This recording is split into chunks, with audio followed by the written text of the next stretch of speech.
Gunnar et Romain, premier podcast en français de la série Les Sopranos sur Spotify.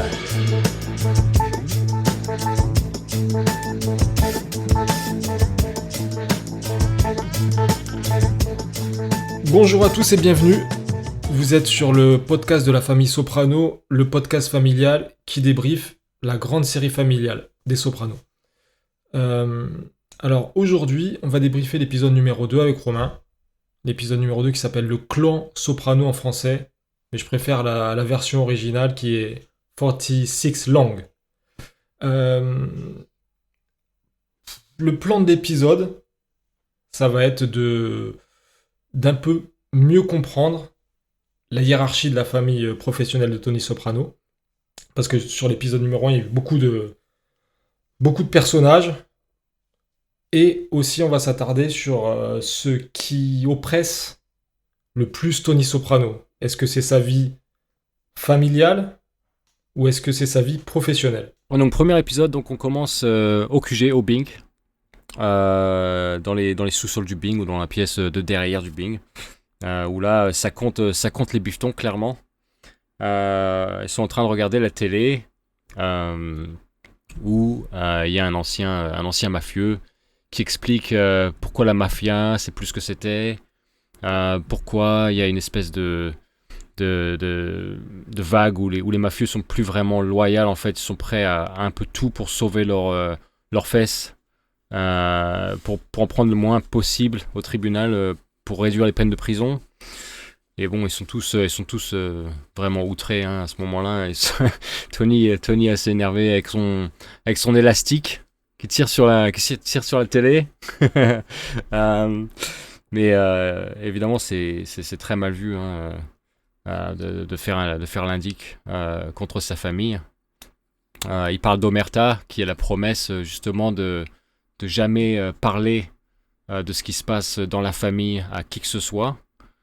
Donc évidemment, c'est une promesse très importante pour eux. Donc pour eux, voir quelqu'un à la télé qui s'exprime comme ça, un ancien de la mafia qui parle de ça à la télé, c'est vraiment la honte. Ouais. Mais ça, c'est dû au trafic de drogue. Parce que l'État des États-Unis a mené une guerre contre le trafic de drogue avec des peines extrêmement lourdes qui va de 35 ans à perpétuité. Et comme il dit à la télé, le type, le repenti, plus personne n'est prêt à prendre de telles peines.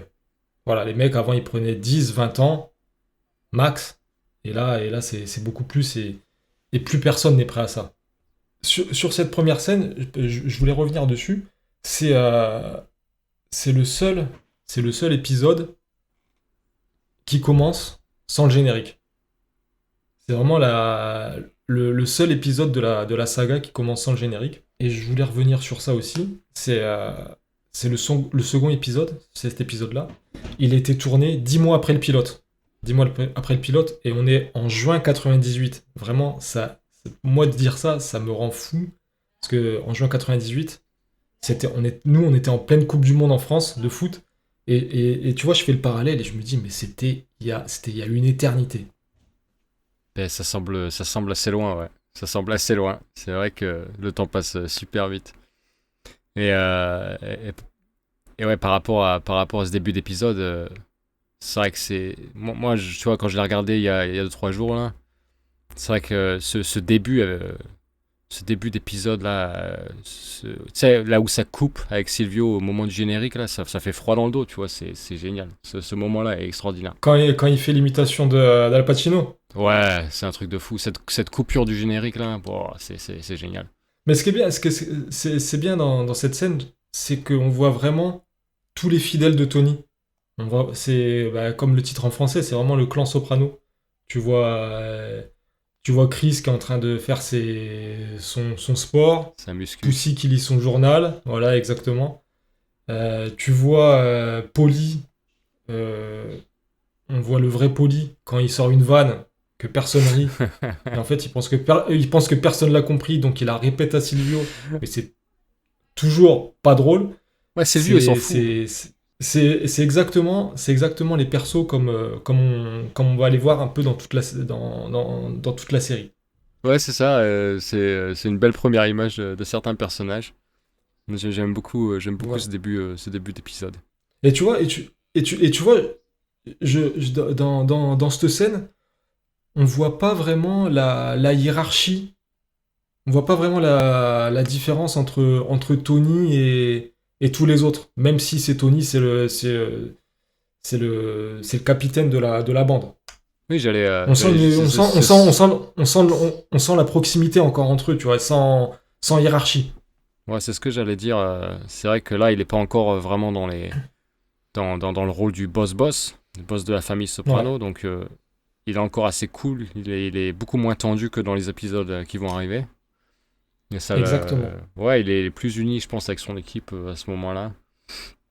Ouais, c'est vraiment un début assez intéressant quand même. Et donc ensuite, on part sur la scène du braquage du camion de Conley.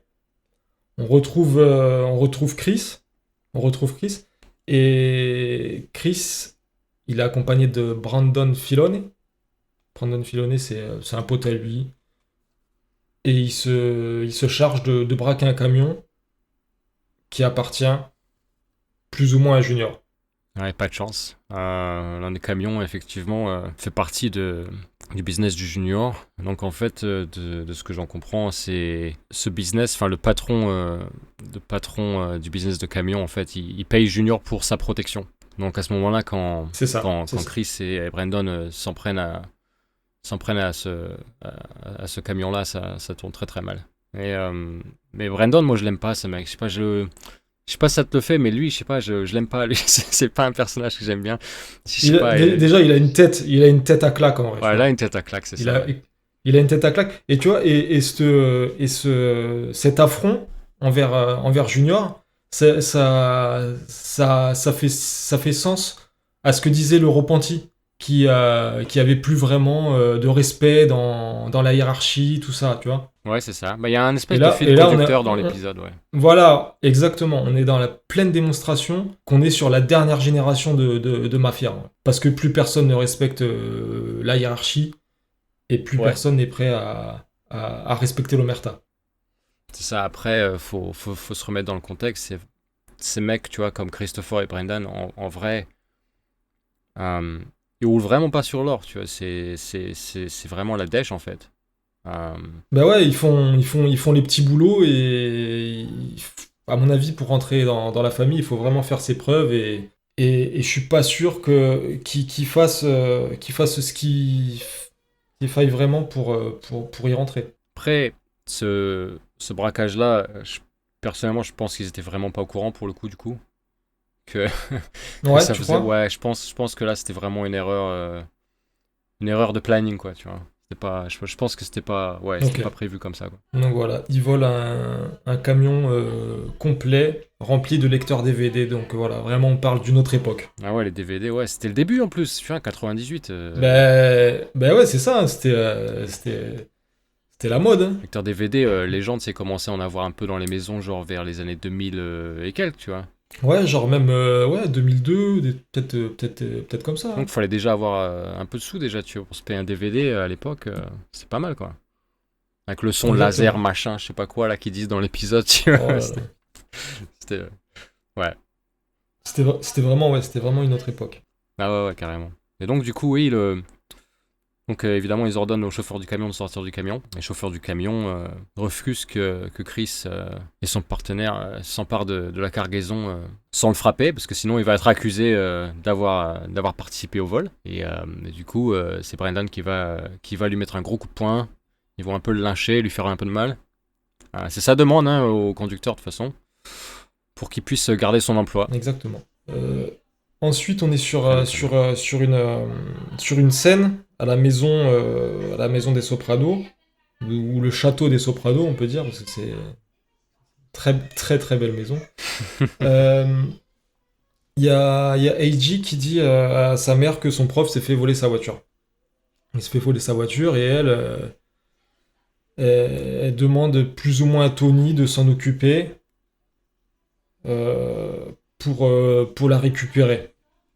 Elle Elle demande demande ça ça avec un avec un naturel. naturel et elle demande ça avec une idée derrière la tête, mais elle, pour elle, elle fait genre que non, c'est pas pour que son fils ait de meilleures notes. Moi, ce que j'aime bien, c'est la réponse de Tony. C'est quoi que t'as en sciences, tu vois Ouais. D+, Ouais. tu sais. Il dit Là, je vais voir ce que je peux faire. D+, ouais, voilà, ce qui équivaut à du 7/20. Ouais, c'est ça. Et après, elle dit non, c'est pas ça que je voulais dire.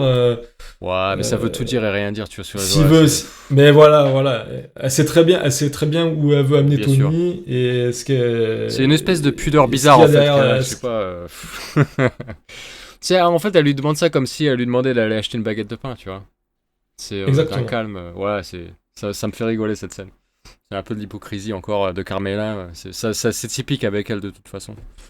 C'est ça. Elle a toujours, sous couvert de bonne conscience, il y a toujours une idée derrière la tête. Ouais, c'est ça. En fait, il n'y a rien sans rien, quoi. C'est exactement ça, ouais.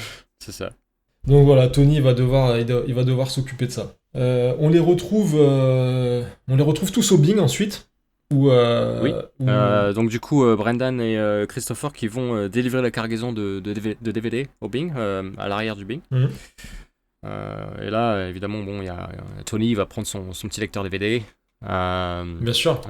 Puis Brendan, évidemment, ancien qu'est-ce qu'il dit, technicien un peu. Il a installé des DVD je sais pas, pour l'électronique pour les gens. Il propose un magasin. Et Tony le snob complètement. Ouais, le snob, en fait, c'est parce que Brendan, c'est la méthamphétamine, c'est ça, en fait. Enfin, c'est tout ce qui touche à la drogue, c'est vraiment tabou pour lui, Tony. Puis Christopher, je sais pas, on dirait un petit gamin, en fait. Tu sais, quand Tony il snob son pote. Pourquoi tu dis toujours du mal de Brendan, blablabla, tu vois. On dirait un peu un gamin qui défend son pote. Il lui dit que c'est lui qui a mis le plan à exécution, tout ça, que c'était son idée.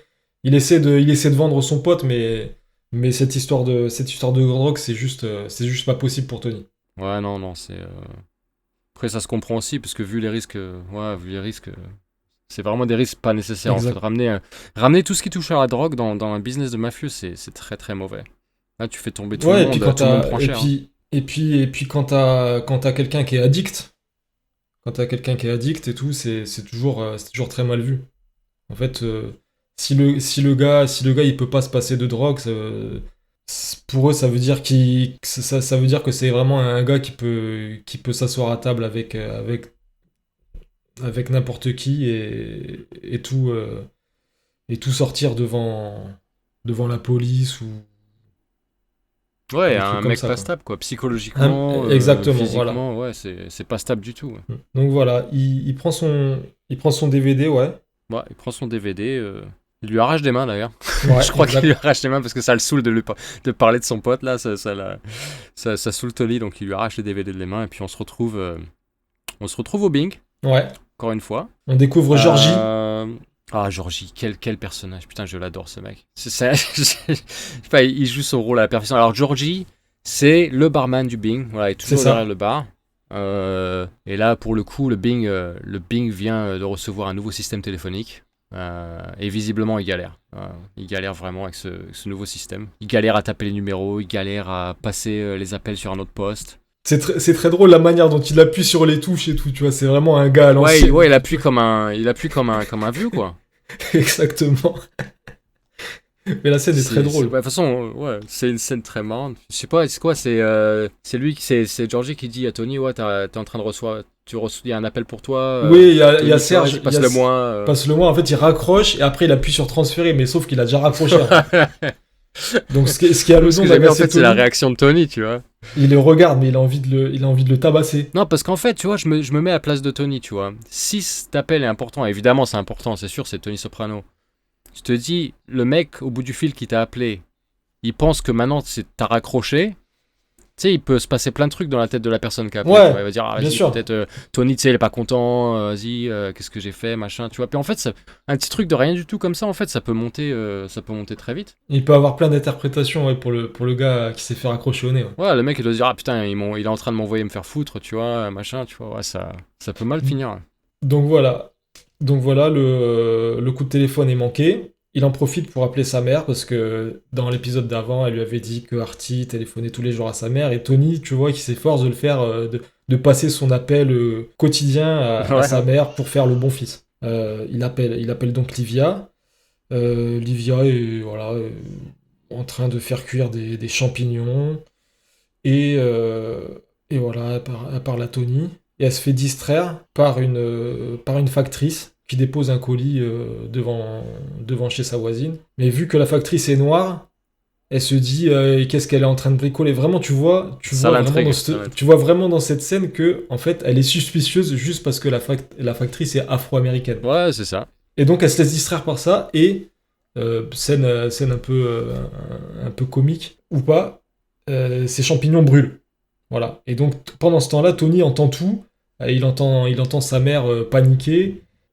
Et Livia reprend le téléphone et elle lui dit de venir pour venir éteindre le feu alors que lui il est au Bing et il doit être à une demi-heure de chez Livia. Donc il lui dit d'appeler les pompiers. Oui, parce que grosse erreur de la part de Livia, c'est d'avoir jeté de l'eau du coup dans la poêle. Complètement. Ça a fait qu'amplifier le feu. Donc Tony, ouais, il lui demande de raccrocher et de faire le 911. Le 911. Le 911. Exactement. Je sais même pas Donc, si elle l'a fait du coup. Je pense pas. Bah, je crois qu'elle l'a fait. Alors, je sais pas si elle l'a fait ou si c'est parce que Tony appelle de suite Carmela en lui disant d'aller vite chez sa mère. Ou c'est peut-être Carmela qui l'a fait, effectivement. Ouais, c'est possible. En tout cas, ouais, encore un moment bien dur à gérer avec, avec sa mère. C'est pas facile. Hein. Et tu vois que quand il raccroche, il est saoulé. Parce qu'en fait, il demande à Carmela d'y aller. Et ensuite, t'as Pussy qui lui tombe dessus en lui parlant de cette histoire de voiture. Et tu vois cette scène, c'est pour moi, c'est la scène de l'épisode. Tu vois qu'il est oppressé de partout. Il est oppressé par sa mère qui devient... qui ne peut plus vivre seul, clairement. Ouais. Il est obligé de demander à sa femme de gérer le truc. Sa femme qui lui demande de gérer le truc avec Pussy. Pussy vient lui poser un tas de questions. Tu vois qu'il est acculé de partout. Il est partout. Il fait tout. Il fait 40 trucs à la fois dans cet épisode. Ouais, ça doit être très très dur à gérer à ce moment-là pour lui, je pense. Ouais, pas facile. Mais tu vois qu'il est très agacé. Ouais, bah ouais, il a... Après, ça se comprend. Hein. Franchement, honnêtement, ouais, c'est vraiment pas simple. Après, du coup, oui, Carmela, du coup, qui arrive chez la mère de Tony Soprano, donc Livia. Au calme, parler calmement pour lui dire que bon, voilà, ça peut pas continuer comme ça. Il va falloir faire quelque chose pour elle. Soit c'est la maison de retraite, soit quelqu'un viendra l'aider, une auxiliaire de vie. Il va falloir faire quelque chose en tout cas. Exact. Mais elle est réticente. Et tu vois, et quand Carmela lui propose des trucs, elle répond même pas, tu sais. Elle fait un geste de la main. Vas-y, arrête. Genre, tu sais, avec sa tête et tout. Putain, une horrible dame. Mais non, vraiment mais une horrible dame. Tiens, mais elle est méchante en vrai. Elle est vraiment méchante. Mais oui! Et en plus, Carmela lui dit, mais je vous ai déjà proposé de venir à la maison et tout. Et elle, voilà, se victimise toujours. Ouais, mais on veut pas de moi. Et Carmela, elle est en mode, mais voilà, s'il faut vous supplier, c'est pas pareil, tu vois. Après, en vrai. Mais qui aurait envie d'avoir cette dame chez soi, quoi. Ouais, non, mais c'est ça.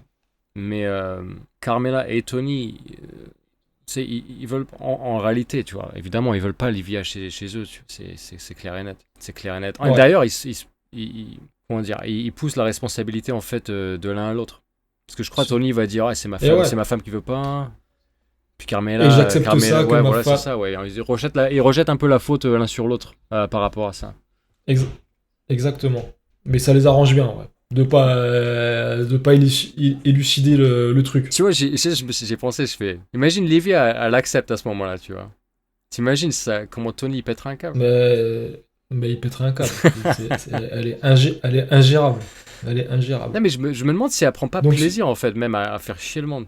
Mais si, mais c'est une personne mais c'est une personne qui adore le conflit, tu vois. Elle est comme ça. Elle adore mais ça. dans quel but, tu vois, si tu réfléchis bien, tu vois. Je sais pas. C'est l'ennui, c'est quoi? Ça s'ennuie, elle a rien à faire ou... Peut-être elle se sent importante ou franchement, je sais pas, tu vois. Ouais, c'est bizarre, hein. C'est bizarre. Donc suite à ça, on a quoi? On a la scène où il y a notre duo de détectives Pussy et Polly qui sont amenés à aller dans un coffee shop parce que le gars qui a volé la voiture, visiblement, il portait un costume, comment on dit, un costume ou un ensemble Un uniforme, ouais. ouais, un uniforme de cette marque de cette marque de café ou de coffee shop. Donc ils arrivent avec une grosse liasse en disant ça, me, ça, ça me fait vraiment trop rire. Tu vois deux gars comme ça là qui arrivent avec une liasse et en mode ouais, il y a quelqu'un qui l'a perdu. Est-ce que Mais vous ouais, non, mais connaissez c'est tu pas vois crédible, tu sais, un mec qui trouve une liasse, il la garde, tu vois, c'est complètement con. Complètement. Et tu vois la tête des gars, ils font clairement flipper. Tu vois, t'as pas envie de prendre l'argent. Tu sais pas ce qui va t'arriver derrière. En fait, tu vois, en réalité, Poussy, lui, il a l'air plutôt sympathique, ou alors il s'efforce d'être sympathique, mais t'as Polly derrière avec sa tête de mec super froid, tu vois, qui fait la gueule, et déjà il est pas content d'être Grave. dans ce café. Non, il est pas content dans sa fierté d'italien parce que voilà, le cappuccino, l'espresso, Ça c'est pour lui, parti dans la mondialisation. c'est de l'appropriation culturelle qu'il aime pas du tout. Exactement. Et d'ailleurs, il y a une référence, il y a une dédicace pour toi. Le café du jour, c'est le café néo-zélandais. Ah oui, et oui, ça Ouais. m'a bien fait rigoler, ça aussi, je me suis dit, tu sais, c'est bizarre, tu vois. Bon, de mémoire, on fait pas de café ici, tu vois, Ouais. en Nouvelle-Zélande, donc Et ça donc, m'a... ouais, l'appropriation culturelle, ouais. Et en plus, tu vois, ce qui me fait rire, c'est que Paulie, c'est un Américain, il est né aux États-Unis. Et en fait, il dit, avant que les Italiens ramènent ça, ces cons d'Américains, ils bouffaient que de la merde. Ouais, on leur a ramené de l'huile d'olive, de pizza, les calzones, Ouais, tu vois, ouais, il fait la liste un peu mozzarella de tout ce que les bufala, ouais. Italiens ont ramené. Mais sauf que lui est né, et ce con, il est né aux États-Unis, tu vois. Mais non, mais c'est ça qui me fait rigoler avec ces personnages, je te jure, c'est une espèce de conflit, comment dire, une espèce de crise d'identité personnelle, tu vois, je sais pas comment te raconter ça autrement, c'est bizarre. Ouais, non, mais si, c'est exactement ça. C'est exactement ça. Ouais, mais ça m'a fait rigoler cette scène. Puis même Poussy lui dit, ah vas-y, pourquoi tu te calmes pas, vas-y, calme-toi, tu vois, c'est rien, c'est pas... Et lui, ouais, il a vraiment la rage, il a vraiment la rage. Et donc la caissière, enfin je sais pas comment tu dis en français, je me souviens plus, la serveuse lui dit que bah, ces enseignes de café, elles sont un peu partout et que du coup ça va être très difficile de retrouver la personne qui a perdu la liasse de billets. Exactement.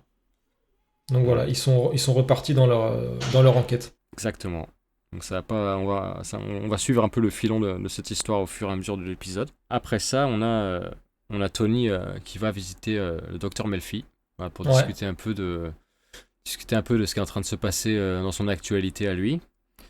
Euh, c'est difficile pour Tony parce que d'un côté, il veut faire en sorte que Livia reçoit tous les soins nécessaires, mais il culpabilise de ne pas la prendre chez eux, donc dans la maison familiale, parce qu'elle est ouais. justement compliquée à gérer.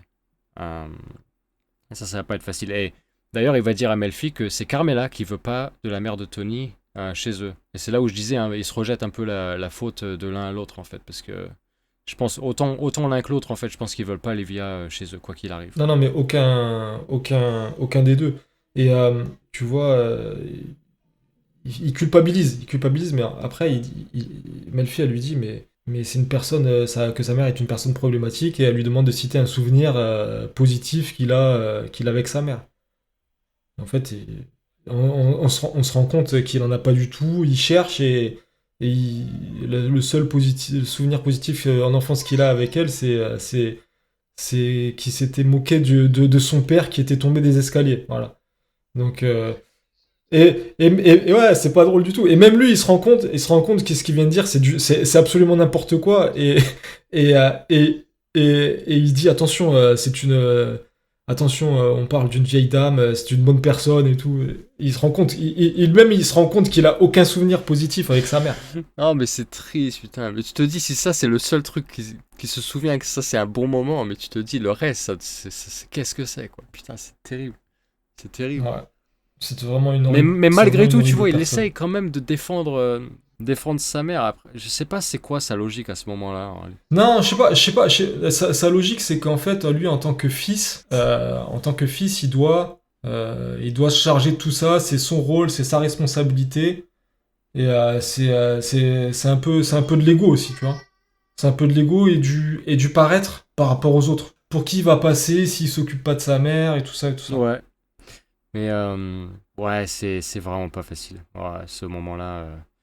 Tu vois, quand il raconte cette histoire de souvenir là, quand il raconte l'histoire où son père est tombé dans les escaliers, tu vois, t'as Tony qui sourit, t'as Melfi tu vois, qui a une espèce de. Tu vois, elle a aucune. Il y a aucune réponse en fait de sa part. Et tu vois, Tony, en fait, Tony, je pense qu'il réalise à ce moment-là que c'est vraiment pas drôle en fait. Tu sais, parce qu'il perd, il perd son sourire et il se rend compte, putain, en fait, c'est complètement con, tu vois. C'est pas drôle. Donc ensuite Tony il va chez sa mère. Ouais. Il va chez sa mère, il lui achète des fleurs. Elle, jamais contente, pourquoi tu m'apportes des fleurs, je suis pas encore mort. Toujours le bon mot. Déjà, il arrive chez sa mère, et là on découvre l'auxiliaire de vie justement qu'ils ont ramené à la maison. Ça c'est un moment très très drôle. C'est un moment très drôle. Et on part vraiment dans des clichés encore bien racistes. Dans le sens où il la voit, il fait comme c'est une Trinidadienne des Caraïbes, en mode pas de ganja, pas de marijuana quand t'es chez voilà, pas de ganja quand t'es ici. Et Livia, il va aussi de ses réflexions en disant que c'est une voleuse et qu'elle veut pas ouais, mais c'est marrant. Ce qui est marrant, moi, c'est vraiment du n'importe quoi. Tu vois, elle l'accuse de voler une assiette, tu vois. Bon, oui, c'est peut-être une assiette un peu de je sais pas quoi. Mais non, mais en plus, c'est n'importe quoi. Elle l'accuse de voler une assiette. Elle l'accuse de voler une assiette que sa tante avait volée à Rome. C'est le truc bien con. Tu regarderas, elle dit tante Septimia avait pris dans un resto à Rome. Et donc, c'est pour ça, c'est comique, tu vois. C'est vraiment. Ouais, c'est vraiment tout pour accuser quelqu'un pour rien, quoi. Ouais. Et du coup, ouais, voilà, donc l'auxiliaire de vie, il apporte des fleurs. À ce moment-là, elle parle de Junior, vite fait. Elle dit que Junior cherche Tony pour lui parler. Et ça va être par rapport au vol de camion de Christopher et Brendan. Donc là, on passe chez Satriale. Ah, j'adore cette scène. Ah, ça, c'est une très bonne scène. Satrial, qui était anciennement Saint-Anis, mais c'est vraiment la première fois qu'on voit Satrials dans la série. Ouais, donc là, on découvre Jackie April. Le boss. Qui est l'acting boss. Donc le boss un peu temporaire. Boss par intérim. C'est ça, parce que le vrai boss, lui, est en prison à ce moment-là. Le vrai boss, alors, c'est quoi? C'est Ercole. C'est en prison ou c'est à l'hôpital? Alors, je me souviens plus. Moi, je crois qu'il est en prison, et c'est quoi? C'est Ercole Di Meo? Ouais, c'est ça, ok. Mais je sais pas si c'est quoi? C'est pas le père de Jackie, par contre. C'était. Si, c'est le père de Jackie Junior que tu vois plus tard. Ouais, mais Ercole Di Meo, c'est pas le père de Jackie. Ah, pardon. Ça, je suis pas sûr. Moi non plus, je suis pas sûr. Je suis pas sûr. Et Ercole Di Meo, c'est le gars qui a fait tourner La Famille des années 50 jusqu'en 95, avant de prendre perpétuité. Ouais, donc pendant un gros moment. Donc là, du coup, il a sur les épaules toute la responsabilité de cette famille qui lui tombe dessus. Et donc là, c'est une rencontre pour parler de ce braquage qui a fait du tort à Junior. Exact. Il y a Jackie, Junior et Tony. Et Jackie est là pour régler le différend entre les deux capitaines. Donc, vu que Chris fait partie de l'équipe de Tony, il va falloir qu'il rembourse toute la cam qui a été volée. Et c'est la décision de Jackie, qui est le boss. Et il demande donc à Tony de tout rembourser. Et sans problème, Tony lui dit considère que c'est fait. Voilà. Ouais, voilà, il faut juste restituer ce qui a été volé. Et dédommager Junior. Ça ira tout seul. Voilà. Dédommager Junior. Et donc. Qu'est-ce qui joue bien quand même, Jackie April? Ouais, parce que tu vois qu'il est fatigué, mais on sait pas encore pourquoi. Si, Tony le dit. Il fait comment ça va, et Jackie dira la chimio. Mais juste après, tu vois. Jusqu'à la scène du statement, de l'accord entre les deux, on ne sait pas encore qu'il est malade. Ouais. Ah oui, à ce moment-là, oui, parce qu'il va le dire qu'à la Voilà. fin, c'est vrai. Et Junior va faire une réflexion intéressante à propos de Christopher. Oui, Je veux dire que Christopher, ouais, c'est... Après, moi, je le regarde en anglais, tu le regardes en français, donc je sais pas qu'est-ce qu'il dit en français exactement, mais ouais, il va dire que Christopher, en fait, il est ingérable, quoi. il dit que Tony ne sait pas gérer son équipe. Ah, en français, il dit Ben, ça. je crois, Ah, d'accord. mais Parce qu'en anglais, il dit... en anglais, c'est un peu différent, ouais. Mais moi, je le regarde dans les deux. Mais en français, je crois qu'il dit que Tony sait pas gérer son équipe. Et en VO, il dit que Christopher est ingérable. Mais c'est un peu pareil. Ouais, c'est un peu pareil, mais je pense plutôt, tu vois, que la version américaine, à ce moment-là, tu vois, je crois qu'elle est plus en accord, en fait, avec le personnage de Christopher, parce que c'est vrai que je pense qu'il est un peu ingérable, ce Ouais. mec. Mais évidemment, Tony, en tant que capitaine, ben, ça lui retombe dessus. Il retombe dessus. Voilà. Et Jackie, il songe à un successeur. Parce il se sent plus de faire ce rôle par rapport à la chimio. C'est la fatigue, c'est beaucoup de responsabilités. Et peut-être qu'il a eu justement ce cancer à cause de ce rôle. De ce rôle de boss. C'est possible, Ouais. hein. Ça, on le sait pas, mais c'est le stress, mais c'est possible que ce soit ça. Moi, ce qui me fait aussi rigoler, c'est la remarque de Tony à ce propos-là, tu vois. Quand il dit, quand Jackie dit, ah ouais, il faut nommer un successeur, et Tony qui va dire, à cette époque, tu vois, qui veut reprendre le trône, quoi. Et c'est sarcastique, parce que il le dit comme si lui, il voulait pas reprendre la famille. Oui, exact. Alors que lui, ça lui conviendrait très bien, et Junior aussi, du coup, parce que Junior, il veut le poste tout autant. Ouais. C'est vraiment de l'hypocrisie, en fait. Tu vois, ouais. Donc on finit cette scène sur ça. Tony s'en va, il tombe sur la première apparition de Mickey Palmit, qui est le bras droit de Junior, un peu le conseiller, chauffeur. C'est vraiment son bras droit. C'était c'est le Bobby Pacala d'avant Bobby Pacala, quoi. C'est celui qui en prend le soin. Exactement. Et donc là, Tony, qui n'aime pas beaucoup ce personnage, il lui fait quelques blagues homophobes. Il lui demande comment va son mec. Il le cherche un peu, mais après il lui dit non, mais arrête, je rigole, je t'aime bien. Et après il le traite de débile. Il fait non, je rigole. Ouais, il continue. Il continue. Et tu vois la tête de Palmis, qui est joué par Al Sapienza. Il a une tête, il a envie de le tuer, quoi. Ouais, Maki, il sourit, mais il est vénère. Hein, il est vraiment vénère. Vénère à ce moment-là. Mais est-ce que tu as compris pourquoi est-ce que tu comprends pourquoi il est énervé? Enfin, pourquoi ils s'entendent pas, en fait? En fait, moi, j'ai du mal à comprendre. Bah, je pense que Junior, il doit mal parler de Tony en off. Et que lui, ça lui monte un peu la tête. Ah, c'est possible. Je pense que c'est ça. Ouais, c'est peut-être juste un truc tout con. Oui, c'est juste. Moi, j'y pensais. Je pense que c'est juste ça, tu vois.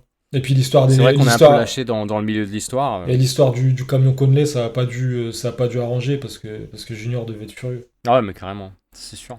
Du coup, on va reprendre notre fil rouge, puisque là, c'est retour à Pussy Polly, qui font la tournée des cafés, hein, pour trouver cet employé. Où ils vont trouver la piste vers l'employé qu'ils cherchent. C'est ça. Qui travaillerait dans ce café. Donc apparemment ils ont le nom. Ils ont le nom. Et ils ont l'adresse. Ils ont l'adresse et ils savent que c'est deux homosexuels. Donc ils les appellent les Spice Girls. Et ça me fait beaucoup rire. Les Spice Girls, ouais, c'est ça. Et oui, parce qu'en fait, en fin de compte, c'est deux employés en fait qui travaillent ensemble. C'est ça. Dans le même café. C'est ça. Donc et Polly, toujours aussi vénère à propos de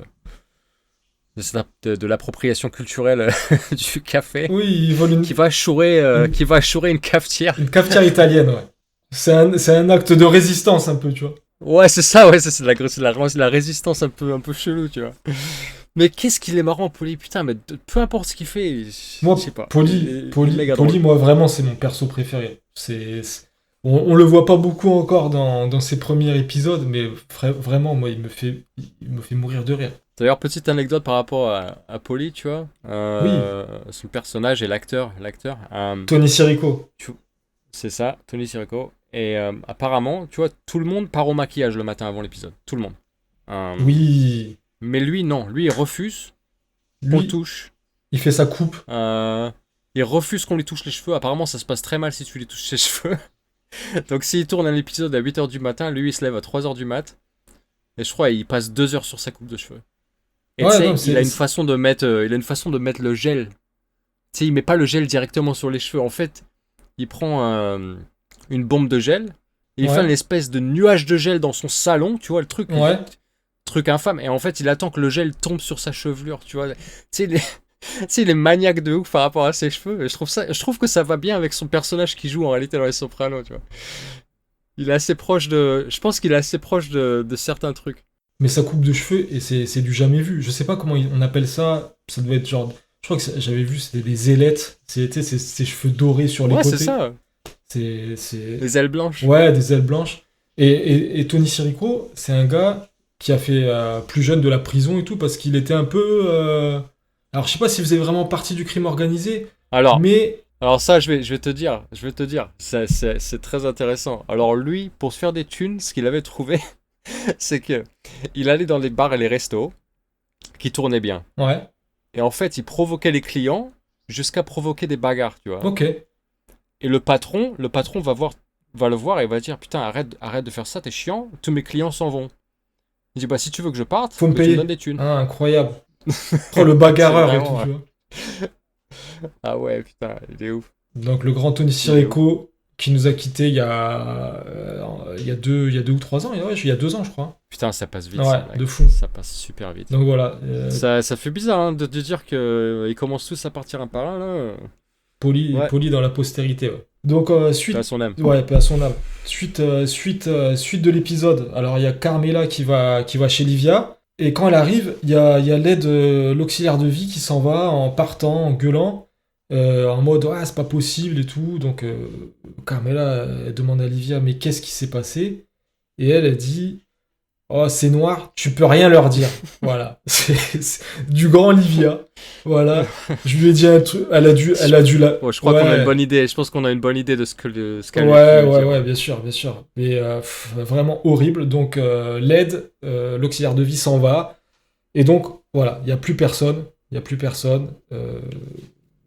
Pour l'aider à domicile. Ouais, elle est vraiment difficile. On verra par la suite comment ça tourne cette histoire. Donc ensuite, qu'est-ce qu'on a Tony qui est toujours avec son traitement du coup. Prozac. Toujours avec ses Prozac. Ouais. Continue les Prozac. Je sais pas le délai qui s'est passé entre l'épisode 1 et l'épisode 2 par rapport au traitement, comme on en parlait la dernière fois, on disait oui, du coup le Prozac il marche qu'à partir de quelques semaines. Tout ça, donc je sais pas vraiment où on en est par rapport à ça, c'est pas vraiment décrit dans l'épisode, mais toujours sur Prozac. Pour l'instant, il est plutôt stable, il n'a pas encore fait de rechute, de panique. Ouais. Puis on va retourner chez Satriale. Et là, ils ont un petit entretien avec Tony, évidemment, parce que Tony, du coup, a parlé à Junior pour la restitution du camion qui transportait les DVD. Ouais. Et là, Tony, il va annoncer à Christopher que voilà, faut tout rendre. Ouais. Faut rendre l'argent à Junior. Comme François Fillon. Faut rendre l'argent. Faut rendre l'argent. Et donc ils sont dans l'arrière salle de Satrials. Et Tony, il voit que Chris est pas chaud pour rendre l'argent. Chris, il veut pas rendre l'argent. Et Tony, il le menace gentiment et dit attends, si tu veux pas rendre l'argent, je vais m'en occuper et tu vas morfler. C'est ça, en gros, c'est ça. Il y a Brandon qui fait une sale blague sur Jackie April et Sashimio, ce qui plaît pas du tout à Tony. Donc il le prend et il le fait passer à travers la porte. J'aime bien le fait qu'il demande quand même à Christopher d'ouvrir la porte d'ailleurs. Je trouve ça assez marrant. Ouais. Ouvre la porte. Cette scène, elle me fait trop penser au Prince de Bel-Air quand t'as Phil Banks qui jette Jazz putain, à chaque fois. Ah ouais, quand il dégage de la maison. Ça me fait trop penser à ça. Tu sais, le gros patriarche là qui dégage l'idiot de la maison, ouais, tu vois. C'est exactement ça. Ouais. Mais ça blesse Tony énormément, cette vanne, parce que ouais, ils se connaissent depuis. Tiens, en fait, Tony et Jackie April, ils ont commencé ensemble depuis le début. Et ouais, mais c'est des amis. Mais la blague, alors, en fait, comment il s'appelle, Brandon appelle Jackie April Kemosabe. Mais je pense que c'est juste un jeu de mots un peu Ouais, le en anglais. Kimosabi, ça c'est en anglais, mais ouais, c'est ça. C'est ça. Kemosabe, parce que ça veut dire quoi? Ça veut dire genre le Kimyose. En fait, il veut dire qu'il est chimio, il est sous chimio. Ouais, mais ça, c'est très blessant. Ouais. Et en fait, Kemosabe, j'ai regardé, c'était un Indien, un Amérindien qui avait un teint tout pâle. Et je crois ça fait référence à ça.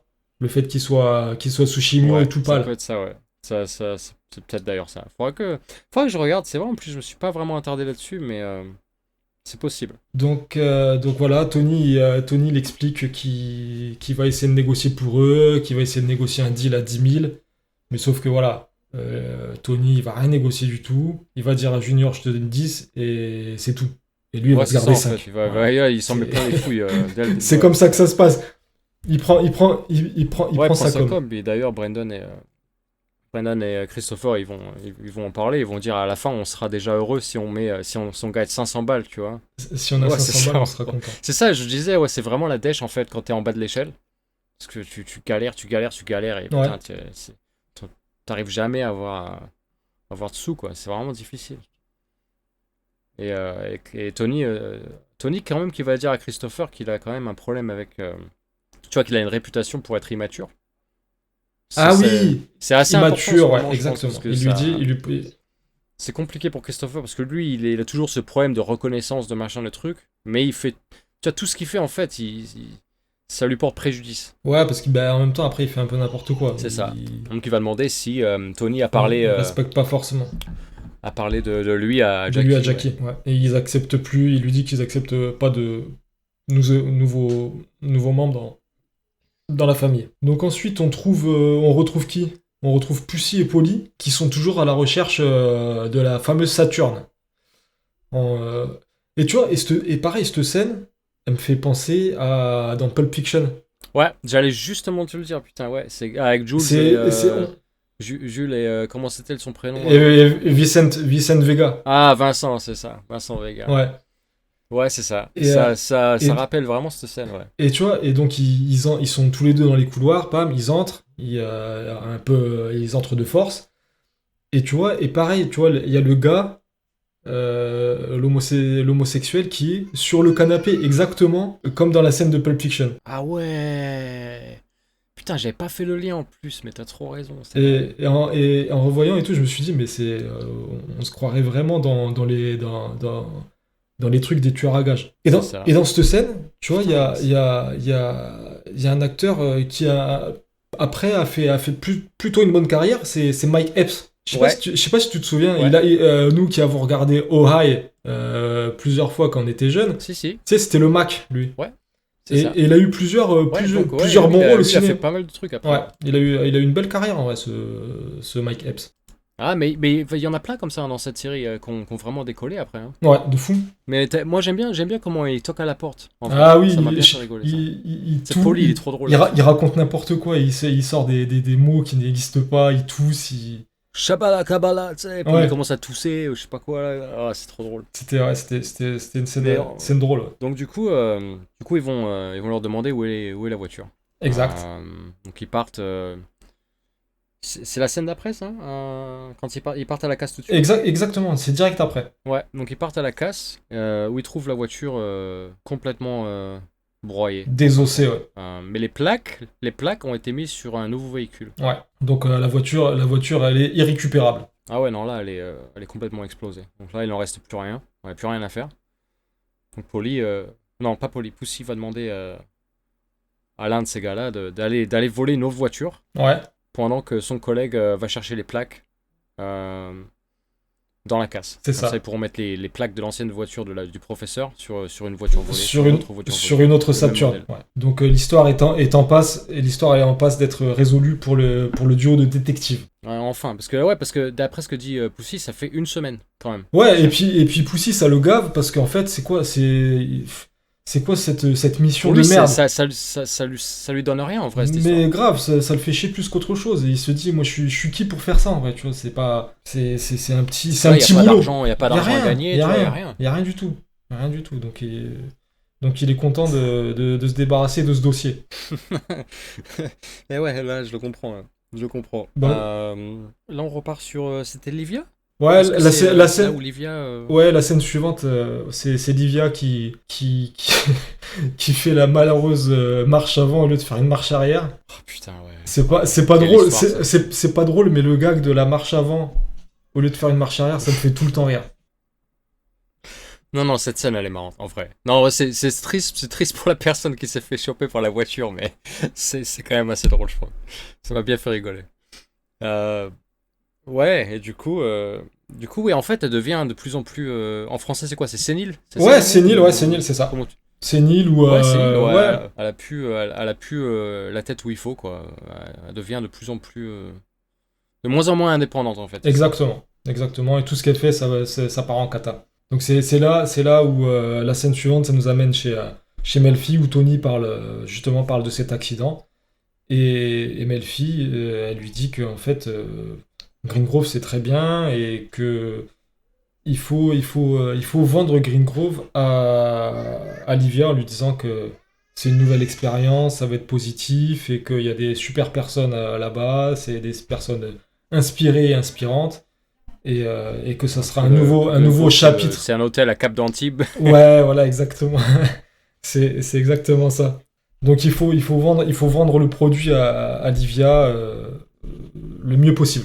À part ça, il n'y a pas eu grand-chose dans le cabinet de Melfi. Si, non. Je sais pas si c'est là où Melfi évoque peut-être que Livia aurait peut-être un épisode de dépression, en fait. Je sais pas si c'est à ce moment-là qu'elle en parle ou pas. Non, je sais plus pourquoi, mais à la fin, il part en disant ça suffit, je veux plus vous parler. Je crois que c'est cette scène. Non, c'est après, je crois. C'est après. Ah, t'as peut-être raison, c'est peut-être moi qui me plante. Non, en fait, en disant que Melfi a fait des sous-entendus comme quoi sa mère est problématique et qui supporte tout seul le poids de Livia alors qu'il y a ces deux sœurs qu'on n'a pas encore vues dans la série qui sont inexistantes. Ouais, il prend toute la responsabilité sur lui. Exactement. Mais elle essaie quand même d'essayer de lui faire accepter le fait que peut-être il a un peu de haine contre sa mère, et ça c'est inavouable pour lui. Oui, exact. Genre il s'est dit quel genre de fils je suis, de mal parler, de chouiner sur ma mère. Je suis vraiment un mauvais fils. Alors qu'en fait, tu vois, même s'il avouait ça serait totalement compréhensible. C'est pas de la haine, mais tu vois, quelque chose de rapproché, tu vois, au moins. Parce que ça l'affecte quand même beaucoup dans sa vie de tous les jours. Ah, mais complètement. Et toujours en négatif. Ouais, toujours en négatif, clairement, comme tu dis. La scène suivante, on retrouve Chris avec Adriana et Brandon Filone. Ils sont devant une boîte, ils n'arrivent pas vraiment à rentrer. Et là, il y a Scorsese, pas le vrai, mais quelqu'un qui joue le rôle de Scorsese, qui débarque dans la boîte. Et Chris, il est admiratif devant ça. Ah ouais, parce que lui, les films, c'est ce qu'il veut faire. Il veut faire acteur. Mais clairement, parce qu'en fait, il parle du film Kundun. Moi, je le connais pas du tout. Mais visiblement, c'est un film autobiographique. Enfin, c'est pas autobiographique, c'est un film biographique sur Scorsese. Et tu vois, tu vois qu'il a la fibre du cinéma. Pour voir des films comme ça, je pense qu'il faut vraiment être passionné de ça. Ouais, c'est vrai. Ouais, ouais, tout ce qui se rapproche du cinéma, de la télé, tout ça, c'est vraiment son truc à lui. Ça va être réoccurrent dans toute l'histoire qu'il a dans Les Sopranos. Il va beaucoup revenir là-dessus. Et tu vois, c'est toujours une dédicace au cinéma un peu de Scorsese, du Parrain. Tu vois, en début d'épisode, tu vois Silvio qui fait sa scène d'Al Pacino. Même dans le Bing, je sais pas si tu vois, il y a une photo de Jack LaMotta, Raging Bull. Ah, j'ai pas capté ça. Un bon juste au-dessus de la télé, tu vois, encore une référence à Scorsese. Ouais, j'ai même pas calculé. Je regarderai cette scène encore. C'est pas mal ça. Un bon détail. Et toujours des références à ce genre de cinéma. Mais Imperioli, lui, a travaillé pour Scorsese. Ouais. juste après la saison 1, Il a fait quel genre il travaillait au de cabinet job? de Scorsese. Alors, il travaillait pas directement avec lui, mais lui, en fait, son boulot, c'était d'organiser la collection de films de Scorsese. Une espèce d'archiviste, en fait, pour films. D'accord. Donc, Scorsese, en fait, lui, ce que je savais pas, c'est que c'est un gros collectionneur de films. Et ça, c'était avant Internet, si tu veux. Donc, en fait, tu pouvais pas regarder les films comme tu voulais, machin, truc bidule. Donc, lui, il s'était fait une espèce de collection de fous, et c'était le job d'Imperioli d'organiser cette collection-là. Excellent. Ouais, mais ça, c'est un truc, tu vois, pareil, tu vois. Avant de regarder les détails comme ça, moi, je me serais jamais imaginé, en fait. Mais ouais, c'est vraiment cool, ce genre de petite histoire-là. Bah ouais, et en plus, c'est des stories avant Internet, donc c'était quasiment impossible de savoir ça, tu vois. En fait, pour te dire, Scorsese, sa collection était tellement impressionnante que les journalistes allaient dans le bureau de Scorsese pour aller louer les films. Ok, ouais, c'était la Bible du vidéoclub. Ouais, c'est ça, c'était exactement ça. Et en fait, son job, c'était de faire en sorte que les films soient retournés à telle date, machin, tu vois. Et ouais, trop intéressant cette histoire. Enfin bref, Ok. ouais, c'est pas. Petit point à part. Donc ils finissent par rentrer dans la boîte. Et là, il y a Brandon qui parle d'un nouveau, une nouvelle cargaison des transports Conley. Sachant, Ouais, sachant qu'ils se sont fait déjà toper pour le premier camion, lui, il comprend pas la leçon. Il veut se refaire un camion de chez Conley qui a un bel arrivage du costume italien. ouais. Cette scène, on voit aussi, malheureusement, que Chris, il se calme aussi. Ah oui. Ah ouais, ça va être un gros problème pour lui. Je pense que c'est ça un peu qui fait aussi qu'il soit un peu proche de Brendan aussi à ce moment-là. Ils ont un peu les. J'ai pas Ils envie ont de un dire peu les les mêmes mêmes centres défauts, d'intérêt, mais les mêmes ils ont vices. ça en commun. Et dans ce milieu-là, c'est déjà compliqué quand tu touches à la drogue. Donc là, pour le coup, ouais, ça les rapproche. Ça les rapproche, voilà, même génération, ils Ouais, ils sont dans sont la un peu dans le cale. même état d'esprit.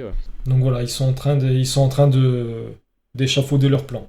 C'est ça. Et du coup, c'est Brendan qui fait ouais, mais Tony, il a dit il pas touché au camion, machin.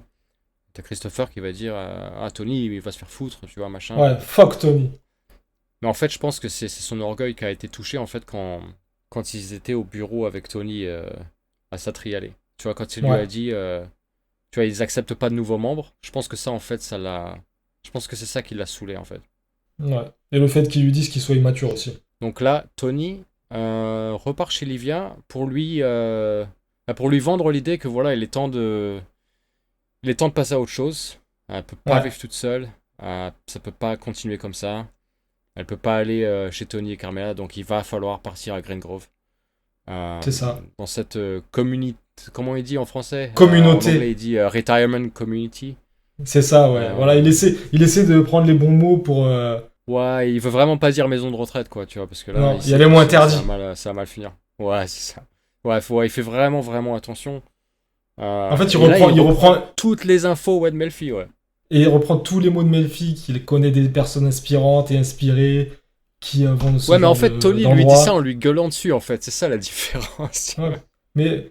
Et après, et Olivia, elle est là avec son bras dans le plat suite à l'accident. Vas-y, prends un couteau et plante-moi là, parce que ça me fera moins mal que ce que tu viens de me dire et tout. Elle est toujours dans la victimisation, elle est insupportable. Putain, moi j'ai du mal avec les passages avec elle, à me foutre Mais dans non, sa tête, je te jure. mais moi aussi, mais c'est vraiment, je peux pas la piffrer. Qu'est-ce qu'elle joue bien son rôle, bordel. Faut quand Elle est même. trop forte, franchement, Ouais. elle est trop forte. Donc Tony, il sera complètement inflexible et il veut l'envoyer à Green Grove, c'est non négociable. Ah ouais, non, là pour le coup, peu importe ce qu'elle dira, peu importe ce que. Voilà, là c'est fini. Là, il va l'emmener à Green Grove le plus tôt possible. Alors là, scène suivante, on est sur Brandon qui rejoint Chris chez lui pour ce fameux braquage de costard, de costard italien s'il vous plaît. Et là Chris refuse. Chris refuse d'y aller. Il veut montrer du respect à Tony en, en restant tranquille chez lui et arrêter les conneries. Ouais, parce qu'en fait, il dit que c'est pour ça qu'aujourd'hui, c'est un peu n'importe quoi, c'est parce que personne suit les ordres. Voilà, et on y revient à cette scène de la télé au tout début en disant que voilà, plus personne ne respectait les hiérarchies.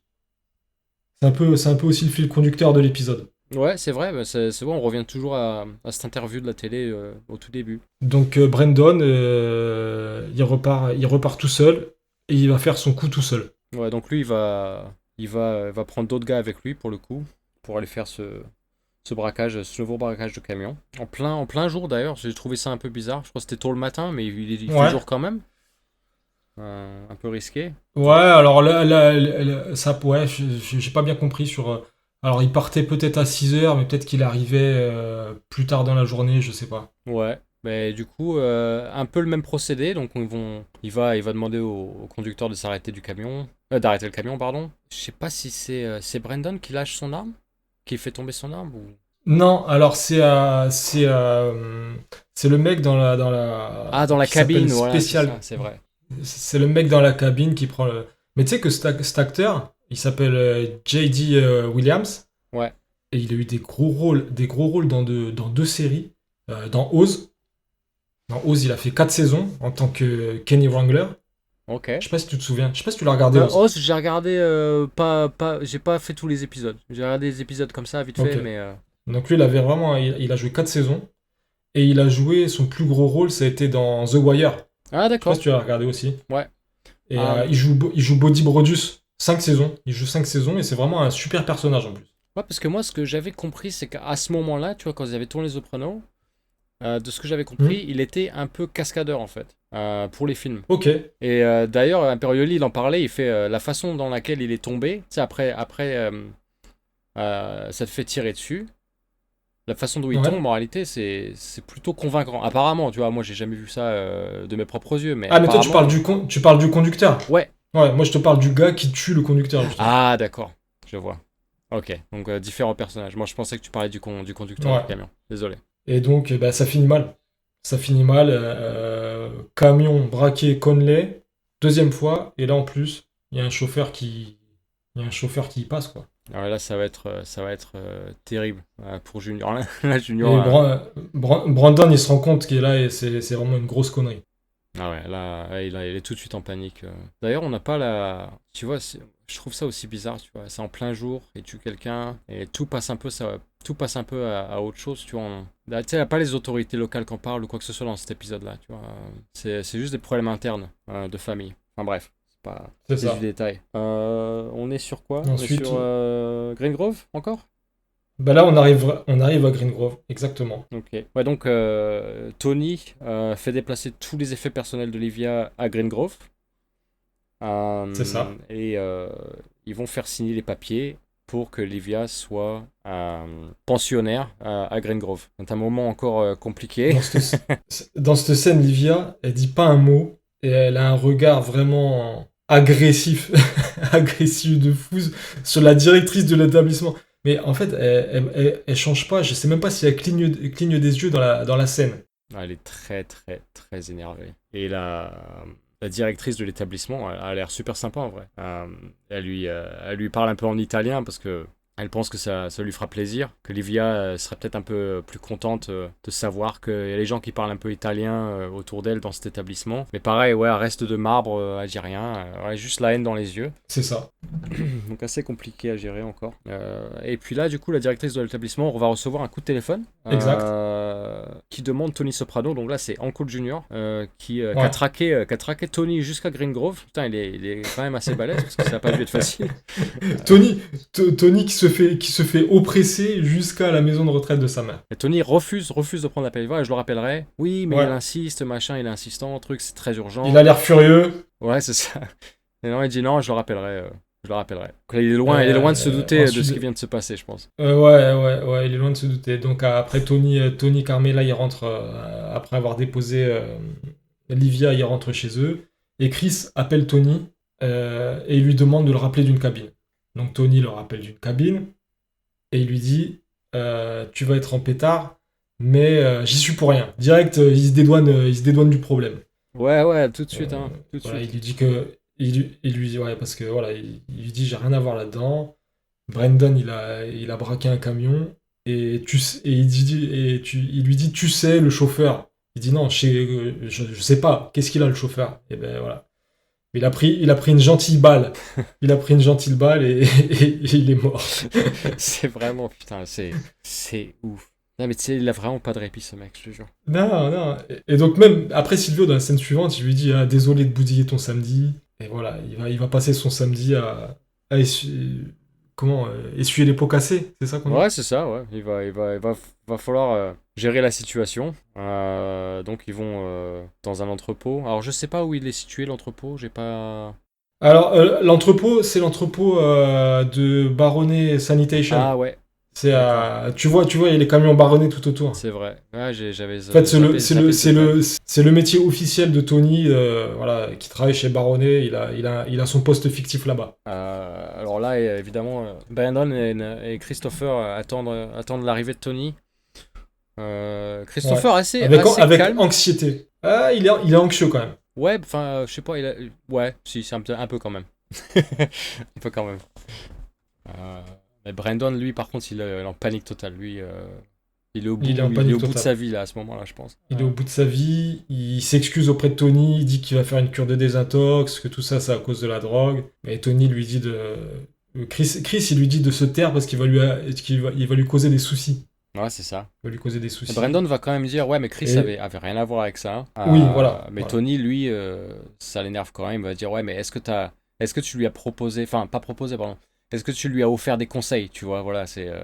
Est-ce que tu as essayé de l'en empêcher? Et en fait, tu vois, même si Chris, il est pas dans le truc, il va lui reprocher ça. Parce qu'il est super dur avec Chris.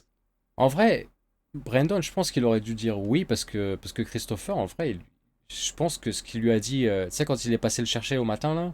Ouais, grave. Il lui a quand même dit de pas y aller, quoi. Ouais. Et donc Chris, il en prend un peu pour son grade, malgré le fait qu'il soit pas du tout impliqué. En fait, pour Tony, Chris, il aurait dû le prévenir avant de ce braquage. Ouais. Ça aurait évité tous ces problèmes. Ouais, c'est ça. Et Tony va lui dire, ouais, mais tu vois, c'est ce qu'on dit par rapport au leadership, tu vois. Ouais. Encore une fois, ça revient sur son espèce de problème d'immaturité que Tony lui reproche.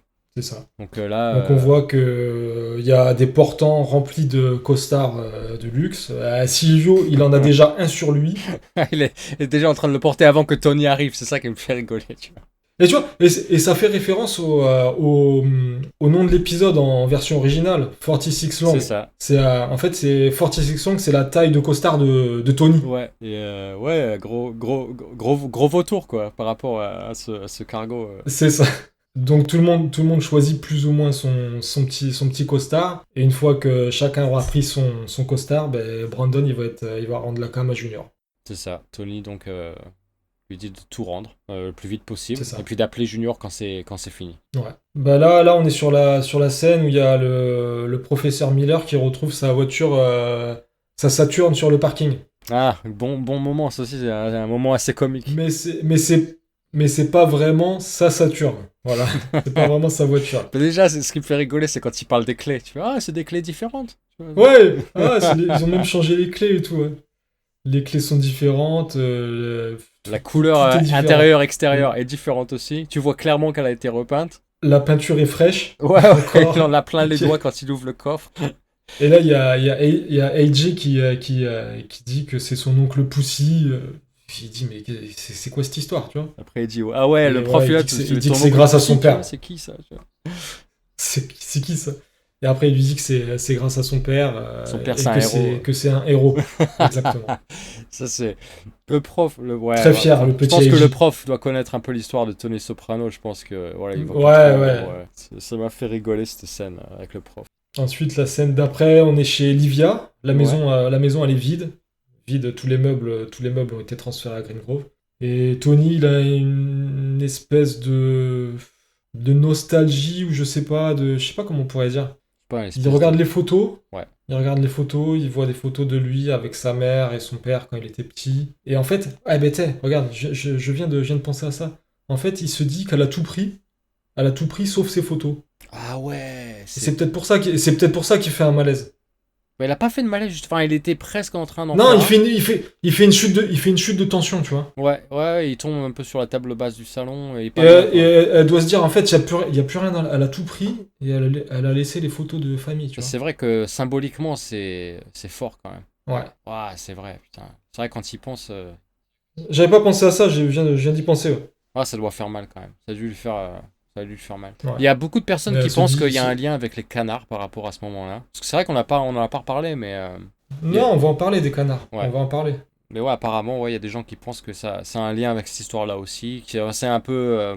Ouais, il y a un lien. Enfin, on verra ça, mais j'expliquerai ça quand on en parlera. Et donc là, retour de Tony chez Melfi, la dernière fois pour cet épisode, où il va parler justement de la visite de la maison de sa mère, où il a fait une petite crise. Et Melfi qui dit qu'il y a du mieux parce que du coup, il a pas fait de malaise. De perte de connaissance. Ouais, là, il a pas fait de perte de connaissance. Mais Elle lui conseille aussi de calmer sa colère. Parce qu'elle elle le sent énervé, elle le sent agressif. Voilà, elle lui prodigue le conseil de se calmer. Ce qui marche pas du tout parce que en fait, il se barre en claquant la porte.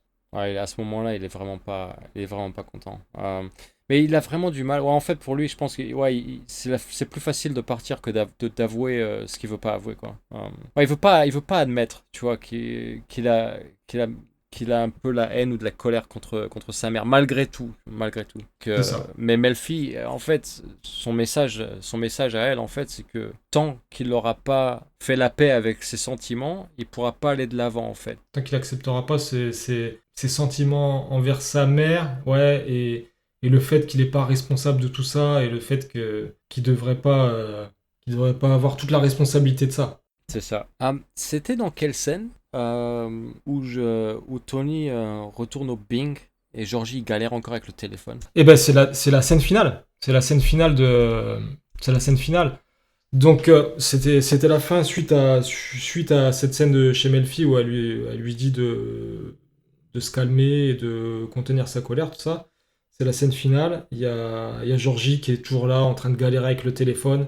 Et là, en fait, toute la haine et toute la frustration qu'il a eu dans cet épisode, ben, c'est Georgie qui va la bouffer, hein. Et en fait, j'ai un peu, tu vois, j'y ai pensé beaucoup à cette scène. Je l'ai beaucoup revue parce elle me fait très rire en fait. Mais en fait, je pense que Georgie, ça lui rappelle sa mère en fait, ce que Georgie il est en train de faire. Mais oui! Tu vois, il est Mais un peu oui, gâteux, mais il galère avec le téléphone, et en fait, il va faire à Georgie tout ce qu'il peut pas faire à sa mère. c'est un transfert de sa mère sur Georgie. Mais c'est exact parce qu'en fait, même avant, dans les scènes, dans la scène précédente au Bing avec le téléphone, il le compare à sa mère. Il dit ma mère, elle galère aussi, mais elle est excusable parce qu'elle a 70 ans. Ouais, c'est ça. Et c'est une très bonne remarque. Ouais, mais moi, ouais, c'est ce que j'avais pensé en fait. Tu sais, quand il galère et il fait ah, c'est quoi, c'est un opérateur? Est-ce que c'est un robot? Est-ce que c'est un opérateur? Est-ce que c'est un robot? Ouais, Ça l'a saoulé, tu vois. Est-ce que exact. Et donc Tony, il lui envoie quelques coups de combiné téléphonique dans la tronche. Ouais, complètement. Et, Ouais, les danseuses qui s'arrêtent de danser. voilà, exactement, les danseuses s'arrêtent de danser et on finit cet épisode, on finit cet épisode comme ça. Et très bon épisode, cet épisode 2. Hein. Ça commence fort, hein, quand même. Ouais, très bon épisode parce que, bah, comme on disait en début d'épisode, on comprend un peu mieux la hiérarchie entre les uns et les autres. On a vu Jackie April qui est le boss par intérim et on voit que, tu vois, les crises de panique de Tony ou les crises d'angoisse, pour moi, elles sont surtout dues à sa mère. Elles sont surtout dues à sa mère parce que c'est vraiment son problème numéro un au quotidien, t'as l'impression. T'as l'impression qu'il est vraiment oppressé par ça. Et que peut-être que le fait de l'amener chez à Green Grove, ça va le calmer. On va voir ça très bientôt. Donc ça, ce sera épisode 3, la suite. Épisode 3. Franchement, moment préféré pour moi de cet épisode, sans blague, c'est vraiment le début de l'épisode. Tu vois, quand Silvio il parle et que ça coupe et il y a le générique, putain, mais j'adore ça. Ce moment-là, il est énorme. Si tu regardes la version anglaise, en vrai, c'est trop bien. Ouais, je l'ai regardé en VO. Ouais. Alors, mais la scène du Bing, ouais, j'aime beaucoup aussi parce que tu vois vraiment la garde rapprochée de Tony. Tu comprends qui sont ces gars. C'est ça. Mais j'aime bien encore ce moment. j'aime bien encore ce moment où Tony est pas dans le rôle du boss de famille, tu vois. Il est encore assez proche de ses hommes. Il a une proximité, ouais. Il est pas encore, tu vois, il a pas encore ce stress-là qui va se rajouter plus tard. Exactement. Ouais. Voilà, fin d'épisode 2. Très bon épisode. Fin d'épisode, ouais. Merci à toi. Ben, merci à toi aussi. On se reverra fin de semaine prochaine pour faire l'épisode 3. On espère aussi que tout le monde a passé un bon moment. Merci de nous avoir écoutés encore une fois. Merci de nous avoir écoutés. Merci pour les vues sur YouTube. Merci pour les commentaires. Le commentaire de Mathieu. Ça nous a fait beaucoup plaisir. Et vas-y, on se donne rendez-vous pour le numéro 3. Et j'en profite pour dire que du coup, les podcasts sont dispo un peu partout maintenant. YouTube, Spotify, Deezer, Apple Music, Amazon. C'est vraiment partout. Donc il y a le choix. Donc vous pouvez pouvoir choisir comme il faut. Eh bien, merci Romain. Et on se voit semaine prochaine. Allez, ça roule. Merci. Merci à tous.